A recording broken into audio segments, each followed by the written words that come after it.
be here tonight. I have not introduced myself so far this evening. Let me do so. My name is Swenson. I'm the creative director for Howl-O-Scream and have been for the last many years.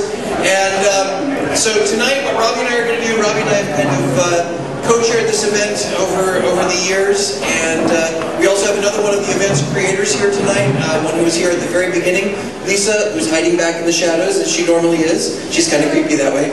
And what we're going to do tonight is give you a little bit of a rundown of how we put our event together, basing it on last year's event.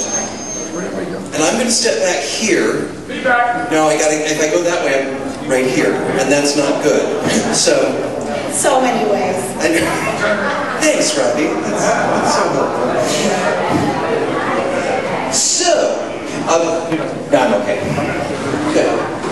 So tonight what we'd like to do is kind of take you through the creative process for Howl-O-Scream, and then after we're done yammering, we will take questions, and of course Robbi and I will be here all night, so if you see us roaming around, please come and say hello. We'll be happy to chat with you, share any information we can about our event. We'd love to hear about yours, and you also will get an opportunity to go through not one, but two of our houses tonight.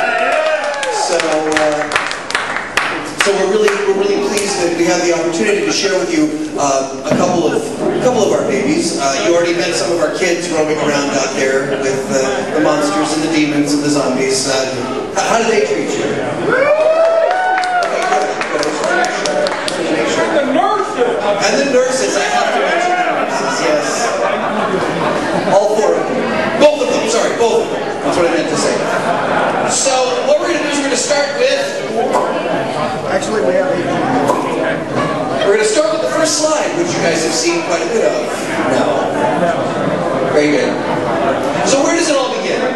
Well, the truth of the matter is, we work on our event year-round. And I'm sure you guys all work on your launch year-round as well, in different capacities, in different ways. With us, we push wrong buttons quite often. Yeah, they are. There we go. First thing we do is research. I'm going to come out here because it's easier. First thing we do is research. We look at trends, we look at what's coming up in the film industry, we look at what has worked for us in the past.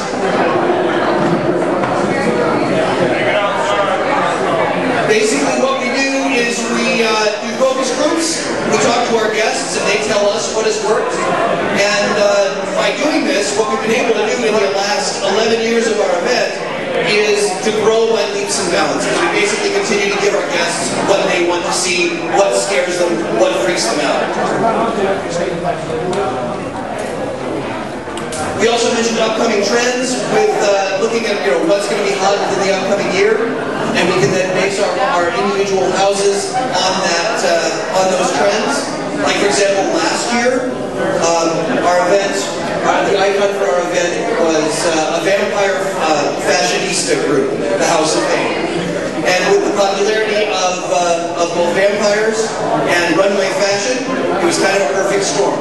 It brought together sort of a sexy quality, which we love to include in our houses, like the nurses.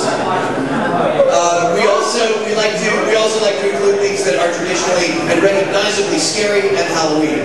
And then of course we do brainstorming. I mean, I know you guys all sit around, you probably have been doing it while you've been at Hauntcon, sitting around chatting about wouldn't it be cool if. A lot of our best ideas come by sitting around going, wouldn't it be cool if, and then finding a way to make it happen.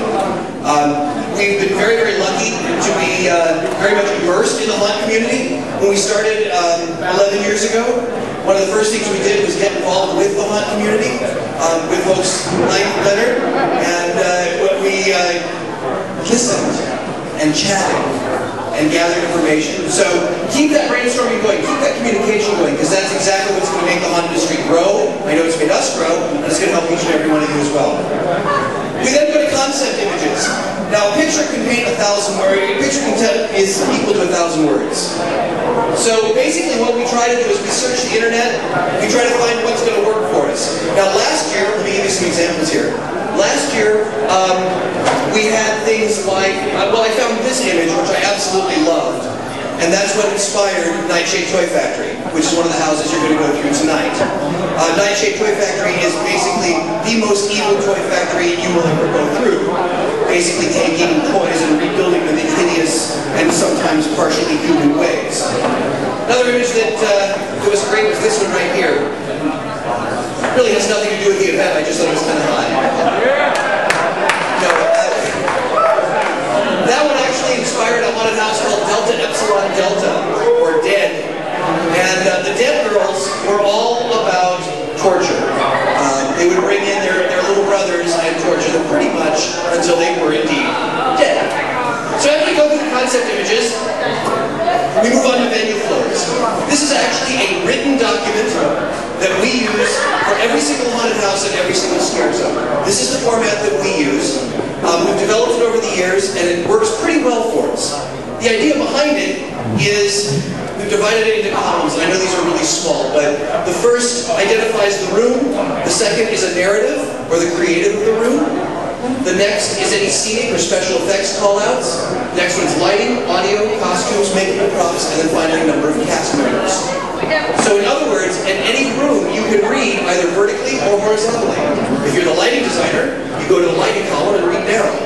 If you want to know what the heck that lighting is doing, you can read across and figure out how it ties in with the audio and how it ties in with the performers and the narrative. Then we go to a ground plan.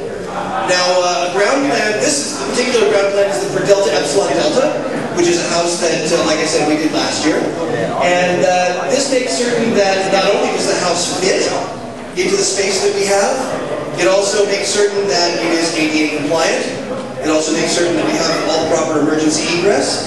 It also is the very beginnings of making certain that we have right places for the performers to get to and from their scare locations, places to break, places to hang lighting, places to route audio. So there's an awful lot of detail that ends up going with this, and it's usually done in layers. This was a preliminary sketch, but then it goes into CAD and gets done in multiple layers. Yes, sir? That one was, about 4,800. Our houses run, we try to run between 45 and 6-ish. We do, for those who have not been to our event, we do, this year we will be doing, well, I can't say what we'll be doing this year. Last year, almost tripped up there, last year, we did 7 haunted houses, 4 scare zones, and roaming hordes all over the park, plus we do 2 or 3 shows, depending on the year.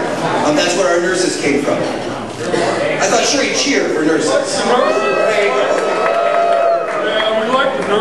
So after the ground plan, we then move on to scenic. Now, we are currently working with a phenomenal scenic designer, a gentleman by the name of Keith Kaminsky. Keith works out of California. He takes the words that my team and I create and makes some pictures. Here's an example of one of his sketches for Delta Epsilon Delta, and here's a photo of the actual room. Now, this isn't quite as obvious as the next one. The next one, here's a sketch of the design studio in Nightshade Toy Factory. And here's a photograph of that same room actually after it's been built. You will also see this room tonight as you tour through Nightshade Toy Factory. For this